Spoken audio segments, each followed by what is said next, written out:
দর্শক, আজকে আমি আপনাদের দেখাবো কচু আগুনে পুড়িয়ে ভর্তা করা। আমরা এখানে জ্বলন্ত কয়লা নিয়ে নিয়েছি। এখন আমরা এখানে কচুটাকে দিয়ে দেব। আমরা কচুটাকে পুড়িয়ে ভর্তা করব। আমরা কচুটাকে 20 মিনিট পরে উঠাবো। আপনারা দেখতেই পাচ্ছেন আমাদের কচু কিন্তু 20 মিনিট পরে আমরা কচুটাকে উঠিয়ে নিয়েছি। আমাদের কচুটা হয়ে গেছে।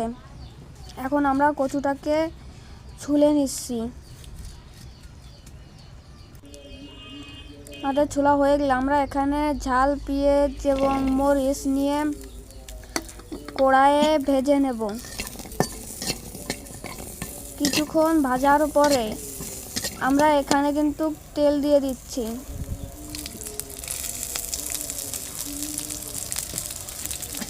সরিষার তেল দিয়ে আমরা ভালোভাবে মরিচ পেঁয়াজগুলোকে ভেজে নেব। আমাদের যখন এরকম পোড়া পোড়া হয়ে আসবে তখন আমরা এখানে দিয়ে দেব সরিষা।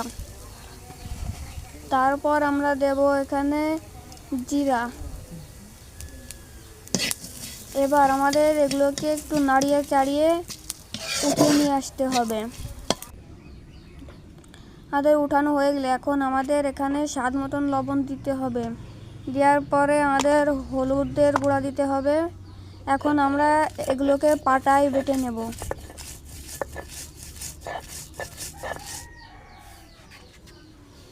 আমাদের মশলা বাটা হয়ে গেলে আমাদের কচুগুলোকে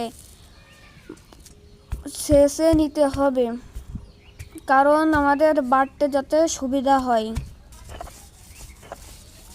আমরা কচুগুলোকে এখন বেটে নিচ্ছি।